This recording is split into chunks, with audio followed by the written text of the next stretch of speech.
Here's Navarro on the run. Navarro's going to keep it. Navarro for 6. Touchdown, Bobcats. I feel I had a hard time staying in my own lane. Oh my goodness! Brett Murdoch, pick 6. Harvath inside the 30, the 20. Blake Harvath will score. And Mendoza takes a big hit. He never saw it coming. Trey White got in there. There's his man, Rucker. And nobody's going to catch him. Goodbye. Intercepted. Tyree Skipper. Touchdown. Telly again, why not? A step forward and make it 2 for Telly. Quarterback keeper showing off the speed, steps on the gas, untouched. The G5 Hive. All G5, all the time. Welcome to the G5 Hive, where we bring you the G5 college football coverage you love each and every week. I am Justice. No Luke tonight, so I'm joined by a special guest, Mr. Andrew Katz from Burning the Red Shirt. If you're watching us on YouTube, please hit that like and subscribe button. If you're watching on X, please give us a follow, a like, and a retweet. And if you're listening in podcast form, please rate and review. All right, moving over to Conference USA, we had the Missouri State Bears versus Middle Tennessee this week. As we talked earlier, this was kind of the coming out party, the first start for Deuce Bailey. I thought as a true freshman, I thought he looked really good. Yep. Middle Tennessee, like Derek Mason's got to be on the hot seat. Like, it's a question of when, not if they're right. Like, absolutely. I mean, they just killed themselves with turnovers, man. Like every week, tons of mistakes. There's no there's no identity on offense. It's just like, yes, they throw it more than they run, but it doesn't feel like there's no real game plan there. I don't know. It's just it's pretty clearly not working. Like, let's just end this. Let's wrap it up. Yeah, and like, to me, like, I felt like at least last year, for the most part, they were getting the ball in the hands of their big playmakers, right? Whether it's Holden Willis or Amari Kelly. And like this year, I feel like Jaquel Middlebrook is clearly the best offensive player they have. Like, you need to, get him the ball as much as possible. But maybe it's because the defense isn't so great, and they've got to sling it around a little bit more. But man, like, it's the Derek Mason experience is not going well for the Blue Raiders. And to your point, I expect him to be fired, if not in season, at the end of the season. It's just another failed experiment there at for the Blue Raiders. But kudos to Deuce Bailey. Had an amazing game. We'll see if he gets the start this week, or if Jacob Clark will be back. Like I said earlier, they said Jacob Clark is questionable for this week. Liberty at UTEP. Liberty gets the win 19-8. Ethan Vasco got the start for Liberty. They're a very different team when Ethan Vasco's there. But they're not a good team. UTEP's just worse. Skylar Locklear got the start, but they just kind of rotated him and Malachi Nelson back and forth the entire game. I don't know. Like, this was like in my opinion, two very mediocre teams. That Liberty offensive line is not very good. I thought the UTEP defense played well in the game. The UTEP offense, not so much. Part of that, I feel like, is because, like, the quarterback, the musical chair at quarterback. And I feel like Locklear and Nelson's styles are very different. Nelson seems to, like, always want to throw the YOLO ball, right? Throw it deep. Whereas Locklear is more of like, I feel like a gritty game manager. He'll run the ball kind of guy. I don't know. Like, I expected more out of Scotty Walden team this year. I thought maybe they would take the next step, and maybe be a contender in the Conference USA. That's not happening. And Liberty, a team that I had high expectations for when the year started, like, they're just not good, man. UTEP, I think it probably is as simple as they put all their eggs in the Malachi basket, and it's not happening. Like, the guy has no pocket presence. Like can't. I think this offense is supposed to put a lot on the quarterback's plate, and he just can't handle it. So it's just not going to work. It's like then we're back to Locklear, which is where we were for a lot of last year. And yeah, every now and then a flash of like a decent play, but not talking about a consistently successful offense. Yeah, I'm not totally sure what the offense is supposed to look like, but I don't think we're going to see it this year, and I don't know what that means for Walden in the future. I mean, I think he probably gets some more time, but it seems like next year 3 would kind of be the make or break for Walden. Liberty, I don't like. They kind of got decimated in the portal and in the spring window on the defense. The offensive line, I don't really know. Like I don't think they really lost anybody in that spring portal. But man, that Liberty offensive line that's to me that's the root of their problems. That offensive line is not good. They can't block. And with Vasquez back there, he's kind of running for his life, so to speak. But because of that, like their offense just doesn't look very good. But they have to have that threat of Vasquez running the ball to be effective. And we saw that. We saw that when he wasn't in there, right? Merdinger wasn't much of a threat to run, and then the freshman Ethan Hawke wasn't much of a threat to throw the ball. And so that's not going to work. But yeah, two very mediocre teams in my opinion. Going over to the Thursday Conference USA games, we had Louisiana Tech at Kennesaw State, and that was a 7 p.m. Eastern game. Kennesaw State rolled 35-7. Dexter Williams got the start. He played well, 290 passing yards, 4 touchdowns. Louisiana Tech played all 3 of their quarterbacks. As we mentioned on last week's show, Trey Kukuk was back and was going to play. Louisiana Tech started off hot, got a touchdown on their opening drive, but that was kind of it. The third quarter, all Kennesaw State, 1 touchdown. The defense forced a turnover on downs and an interception. That interception led to a fourth quarter touchdown to put Kennesaw State up 28-7, and it was all owls in the Veer and Hoot. Were you surprised that Williams got the start and not Odom? I was. They both were hurt previously, right? Right. They were both kind of banged up, and maybe it's Odom is still banged up. I don't know, but yeah, I thought the offense looked better with him than it did with Dexter. Definitely, yeah. If both were healthy, I assume they would have gone Odom. Now it maybe gets a little more interesting. Yeah. And like I said, Louisiana Tech, the offense hasn't looked good all year. Yeah. I thought the defense really carried them, and then I don't know. We'll see what happens this week. But losing Colby Fields was a big loss for them. He was, in my opinion, he would have been the Conference USA Defensive Player of the Year. That's how. Is he done for the year? Yep, he's done for the year. Sure. So that's a huge loss for the Bulldogs.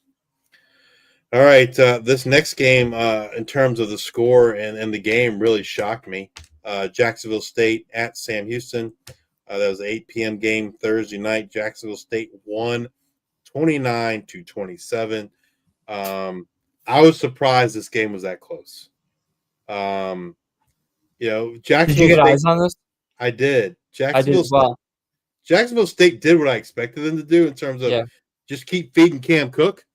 And they did that, but I was surprised at how well the offense for Sam Houston did. Now, and I mean, if you really even think about it, I think you can make a case that Sam Houston should have won the game, right? It was those Hunter Watson fumbles that kind of killed him. Yeah, it warmed my soul that they were willing to lean into, or they, as in Jacksonville State, was willing to lean into just every play is just let's just let Creel and Cook do their thing.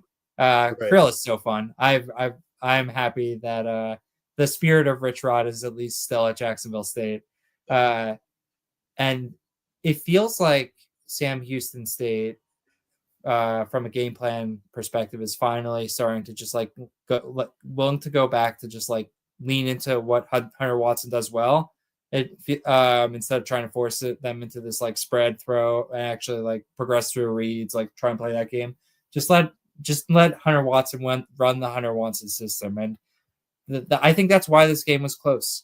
Yeah, 100%. We've talked about on the show before that I always thought he was a weird fit for a Longo offense, right? Yeah. And so, but I think you're right. If they want to win games, that's how it's gonna have to go. As long as Hunter Watson is the quarterback, it'd be interesting to kind of see now that they're 0-6. And I think that's 2 of the last 3 seasons they've started off 0-6. However, this year feels different than their first year in the FBS. It felt like their first year they were 0-6, but they were like competitive in all the games. This game against Jacksonville State, I feel like was the first one where they were actually competitive, and maybe you could make a case they should have won the game. It'd be interesting to kind of see what Longo does moving forward, right? Hunter Watson's out of eligibility. They'd have to run the table to make a bowl game. Does he just make a decision and say, hey, you know what, this year it's a lost season, and let's put Mabry back out there and kind of see what he can do? I don't know. I mean, Mabry wasn't super impressive the times he did get to play, but I could see them making a decision to kind of making a switch just to see what they think they have for next year. I don't know. You got any thoughts?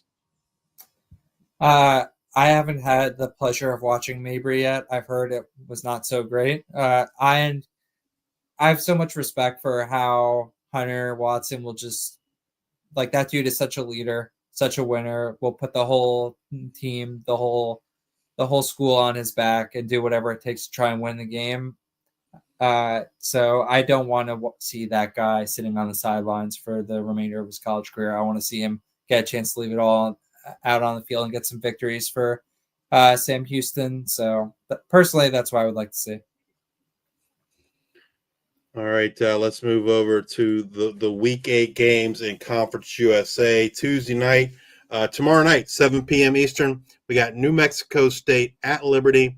Liberty is favored by 9.5 with an over-under of 46.5. That seems like a big number to me. Like, New Mexico State is a lot better than I think they get credit for. It wouldn't shock me to see New Mexico State win this game outright. Tough. I agree. It wouldn't be shocking.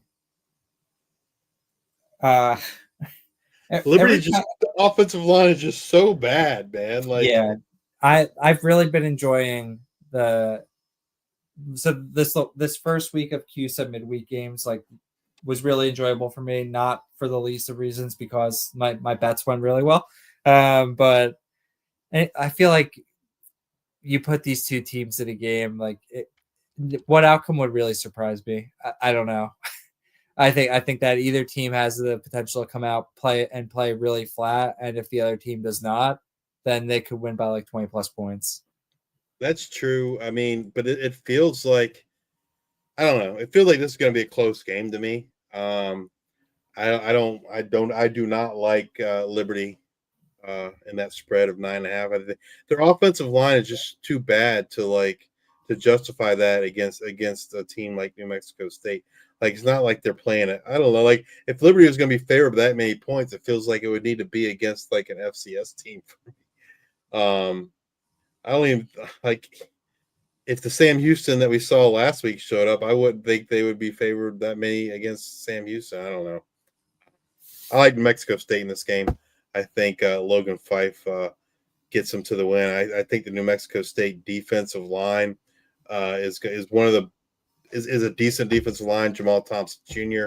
I think they're going to be able to, get some pressure on Vasco. And like, if you can control Vasco, especially his running, I think you can beat Liberty. Evan Dickens, I think, is out, right? He might be back. He was it sounded last week that he was clearing concussion protocol, and then it didn't happen, I guess. So you know how it is, like concussions, like could be interminable. Jamie Chadwell does not seem to have the best record in these things with the Ryan Berger history. But I would think that there's a decent chance that Dickens is back. Nonetheless, I expect a good game, but give me New Mexico State in this one. The other Tuesday game, 8 p.m. Eastern on ESPNU, Florida International at Western Kentucky. Western Kentucky favored by 9.5, over under 56.5. I like Western Kentucky in this one. Do you think we finally get the offensive explosion that we saw the first 2 weeks and we haven't seen since really for Western Kentucky? Or yeah, I can see it. So some in the same vein as what I was saying before, I think that the lack of fireworks from Western the last couple of games, I think you could chalk it up more to just Delaware and Missouri State being buttoned up as programs, not just gonna like let you roll over them and throw for 4 bills type deal. So yeah, I think it could get back to that. But I mean, Willie Simmons has done a good job. It's been kind of peaks and valleys, ebbs and flows week to week with FIU, but still promising trajectory. Did Jenkins get hurt last game? Not to my knowledge. Sure. Did he just get pulled against Utah? I was going to look at the box score. I didn't actually see the game. I know that he like the other guy, the backup Joe Posanski. Joe Posanski is 7 for 12, 100 yards. He threw 2 interceptions. Yeah. I don't know. I didn't see anything that said Jenkins got hurt. Obviously, just looking at the box score, like he didn't. I mean, he was 15 for 24 for 74 yards with a pick. Didn't really do anything on the ground. They were down big at the half. I don't know. It feels like to me, like without having I haven't seen anything that says he got hurt, but it kind of feels like maybe he was just kind of ineffective. I'm looking through the game recap here and see if there's anything about him getting hurt on ESPN. I don't see anything. No doubt. Well, they just kind of struggled with turnovers, fumbles, and interceptions. So my guess is he was ineffective, and they decided to go a different direction. All right, moving over to Wednesday in Conference USA, we got Delaware at Jacksonville State. That is an exciting game. Yes, Delaware is favored by 2.5, over under of 57.5. It should be Nick Minicucci versus Cam Cook, right? Like two guys you got that I think at this point got to be the 2 front runners for Conference USA Offensive Player of the Year. I give the nod to Cam Cook, but like those 2 guys feel like the two front runners at this point. Could be lots of offensive fireworks. If we were betting and there were odds, I think you'd still have to have MacGyver near the top, because I think that there's a good chance that by the end of the year, like he's the best. He's the quarterback on the team that wins it, and they win it largely because of him. But then there comes Caden Creel's odds are creeping up too as a long shot.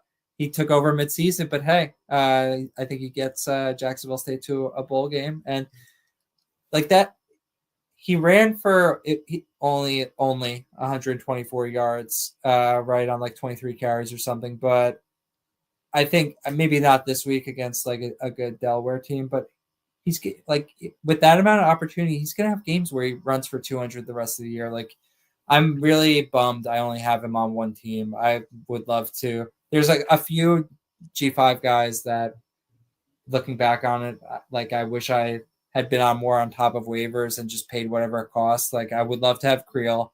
I would blow my whole budget and then real money to get Liam Sarka on some dynasty teams, and I don't have him on anything. It sucks. But yeah, it's gonna be so fun. I think just going forward this year and then looking ahead to next year as well for those guys. Yeah, it should be a fun game, high scoring affair. I do like Delaware in the game. But I mean, if I don't have a strong feel. I mean, if I had to pick, I think I would take Delaware and lay the 2.5 points. Yeah. But nonetheless, I expect a good game, high scoring game. Maybe the overs to play. I don't know. I just don't know. Like Jacksonville's offense and so run heavy, can they support both teams getting close to 60 points from just from a time of possession standpoint, right? Jacksonville State's going to want to run it so much that I don't know if the game script would allow for that. All right, the last Conference USA game for Week 8. Two really bad teams. 7 p.m. Wednesday night. UTEP at Sam Houston. UTEP favored by 2.5. Over under 47.5. Maybe this is an under game, right? Like, I don't know. I think this is the week we get Sam Houston. We get Hunter Watson's for their first win of the year. They get their first win against UTEP. I mean, I gotta feel Scotty Walden is not going to play the quarterback musical chairs this week, right? It just feels like he's got to throw Locklear out there and just ride it. When do we get to see the JP Pickles offense come back? Pretty sure JP's gone. He's not. I don't think he's at UTEP anymore, is he? Oh, really? I could be wrong. I believe. Pretty sure. JP, yeah, he's at Mercer. Yeah, I'm pretty sure he transferred. Yeah. So no, but you still got Cade McConnell there. Mildly surprised he hasn't gotten a shot, right? But he must look really bad if Nelson and Locklear are the two best options they have. I don't know. To your point, this is not a game. I mean, I'll watch the game because it's on, but it's not one I'm looking forward to. And I think it's a great opportunity, assuming Hunter Watson plays and gets to start. A great opportunity for Sam Houston to kind of get their first win of the year against another Texas school. So I think that I would think that's enough motivation for Longo. At least, hey, let's get the win. Let's beat another Texas team. Hunter Watson, shines in Week 8 for the Bearcats. Just tell the folks before we go. Tell the folks where they can find you. You said a BTR is coming out soon, so yeah. So Zach released our newest episode of Burning the Red Shirt podcast on YouTube, which came out tonight. It'll hit Spotify and all that audio stuff tomorrow. I'm technically on Twitter, although I'm not super active on Twitter. You can find me at Andrew P. Katz. That being said, I am always extremely interested in talking ball, right? Whether it be via or from a fantasy angle, pure college football angle, or most interestingly, a prop betting angle. Yeah. If you're I definitely have created a sort of reputation for myself incidentally where I don't want to with that reputation being that I don't want to talk edges, don't want to share, etc. Want all the stuff for myself. I am working not as hard as I could be, but trying to refine that perception a little bit. I am super interested in talking to everyone, but I don't. What I'm just not super interested in doing is just blasting out edges on social media and stuff. Dude, if let's talk on Discord, let's text, whatever. Let's work together to try and win lots of money, but in a more personal setting. If you catch my drift. Absolutely. Well, thanks again, Andrew. Hopefully we'll have you again before the end of the season. If you're watching us on YouTube, please hit that like and subscribe button. On X, give us a follow. If you're listening on Amazon Music, Apple Podcasts, or Spotify, please subscribe and leave those 5-star rating reviews. We're so thankful for each and every one of you for all your support throughout this year. Be sure to join us next week as we discuss what happened in Week 8. Look forward to what's kind of coming up in Week 9. And as always, bring you up to date on all the latest news and happenings in the world of G5 college football. Until the next time, we are the G5 Hive. Go!